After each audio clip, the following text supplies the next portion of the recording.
Hello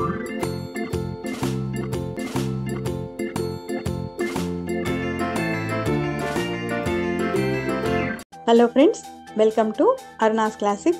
ఈరోజు మన ఛానల్లో సమ్మర్ సీజన్లో పుల్లటి మామిడికాయలు దొరుకుతాయి కదా మనకి. వాటిని సంవత్సరం మొత్తం వాడుకోవడానికి ఎలా స్టోర్ చేసుకోవాలో ఈరోజు నేను మీకు చేసి చూపిస్తాను. ఈ వీడియోలో మనం మ్యాంగో స్టోరింగ్ టిప్స్ చూడబోతున్నాము. వీడియోలోకి వెళ్ళే ముందు don't forget to like, share and subscribe to my channel. ఇప్పుడు చూసేద్దామా మరి? చూసారుగా, ఇప్పుడు మనకి పచ్చళ్ళ సీజన్ నడుస్తుంది కదా, కాబట్టి మార్కెట్లో మనకి మంచి పుల్లటి మామిడికాయలు దొరుకుతాయి. ఇదిగో నాకు కూడా ఇలా మంచి పుల్లటి మామిడికాయలు దొరికాయి. ఇప్పుడు వీటిని మనం ఎలా స్టోర్ చేయాలో చూసేద్దాం. ఈ మామిడికాయలన్నింటిని ముందుగా మనం తొక్కు తీసేసుకోవాలి. పీలర్ తోటి నీట్గా తొక్కంతా తీసేసుకోవాలి. తొక్కు ఉంచుకోవచ్చు కదా అని అనుకోవచ్చు, కానీ తొక్కు ఉండడం వల్ల ఏమవుతుందంటే ఒక్కొక్కసారి ఆ వగరు ముక్కల్లోకి దిగిపోతుంది, పులుపు తగ్గిపోతుంది. కాబట్టి తొక్కు తీసేసుకుంటేనే బెటర్. చూసారుగా, ఇలా మామిడికాయ ముక్కలకన్నిటికీ తొక్కు తీసేసుకున్నాక వీటిని మనం ముక్కల కింద కట్ చేసుకోవాలి. ఇలా పెద్ద పెద్ద ముక్కలుగా మనము మామిడికాయలన్నింటినీ చక్కగా కట్ చేసేసుకోవాలి. మధ్యలో మనకి చిన్న టెంక వస్తుంది కదా, దాన్ని కూడా తీసి పక్కన పెట్టేసి మామిడికాయలన్నింటినీ బాగా కట్ చేసుకోవాలి. ఈ సీజన్లోనే మనకి ఇలా తెల్లగా పుల్లటి మామిడికాయలు దొరుకుతాయి. కొద్ది రోజులు పోతే మామిడికాయలు లోపల పసుపు తిరిగిపోతుంది కదా, అవి స్టోరింగ్కి పనికిరావు. చూసారుగా, ఇప్పుడు నేను మామిడికాయలన్నింటినీ ఇలా పెద్ద పెద్ద ముక్కల కింద కట్ చేసేసాను. ఇప్పుడు వీటిని ఎలా స్టోర్ చేయాలో చూద్దాం. ఇలా మనకి మార్కెట్లో సిల్వర్ ఫాయిల్ కవర్స్ దొరుకుతాయి, సూపర్ మార్కెట్లో దొరుకుతాయి. మీ దగ్గర జిప్లాక్ కవర్స్ ఉంటే వాటిని కూడా వాడుకోవచ్చు. కాకుంటే జిప్లాక్ కవర్స్ కన్నా కూడా ఇవి స్టోరేజ్కి చాలా మంచిది.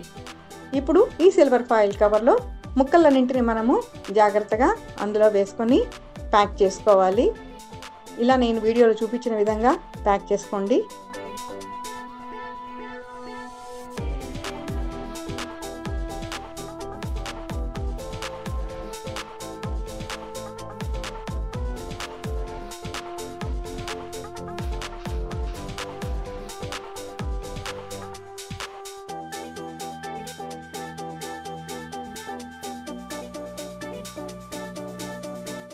ఇప్పుడు వీటిని అలాగే మనము ఒక గ్లాస్ బౌల్లో అలా ఉంచేసుకొని చక్కగా మూత పెట్టేసుకొని 8 కంటైనర్గా ఉండాలి. ఇప్పుడు ఇందులో పెట్టుకున్న తర్వాత ఈ బాక్స్ అంతటిని మనము అలాగే డీప్ ఫ్రిడ్జ్లో ఉంచుకోవాలి. బయట పెట్టకూడదు, డీప్ ఫ్రిడ్జ్లోనే ఉంచాలి. చూసారుగా, ఇలా స్టోర్ చేసుకోవాలి. ఇలా స్టోర్ చేసుకున్న మామిడికాయ ముక్కలు సంవత్సరం మొత్తం పులుపు తగ్గకుండా ఎప్పుడు కావాలంటే అప్పుడు మనం వాటిని తీసి వాడుకోవచ్చు.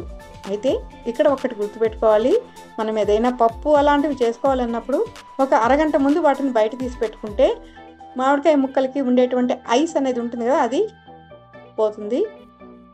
చూసారుగా, ఈరోజు నేను ఇలా స్టోర్ చేసుకున్న మామిడికాయ ముక్కలతోటి తోటకూర పప్పు చేస్తున్నాను. ఇలా కుక్కర్లో గిన్నెలో తోటకూర పప్పు పెట్టాను. పైన ప్లేట్లో ఇలా ముందుగా స్టోర్ చేసి ఉంచుకున్న మామిడికాయ ముక్కలు వేసుకున్నాను. కుక్కర్లో 3 విజిల్స్ తర్వాత చూస్తే ఇప్పుడు పప్పు బాగా ఉడికిపోయింది. మామిడికాయ ముక్కలు కూడా బాగా ఉడికాయి. ఈ మామిడికాయ ముక్కల్ని మనం పప్పులో వేసి బాగా కలిపేసేసుకునేసామంటే తోటకూర మామిడికాయ పప్పు సిద్ధమైపోతుంది. చింతపండుకు సబ్స్టిట్యూట్గా మామిడికాయని మనం వాడుకోవచ్చు. చింతపండు ఎక్కువగా వాడడం ఆరోగ్యానికి మంచిది కాదని ఆయుర్వేద శాస్త్రం చెప్తోంది మనకి. కాబట్టి ఎక్కువగా మామిడికాయ, నిమ్మకాయ ఇలాంటి సబ్స్టిట్యూట్ మనం పులుపుకి వాడుకోవచ్చు.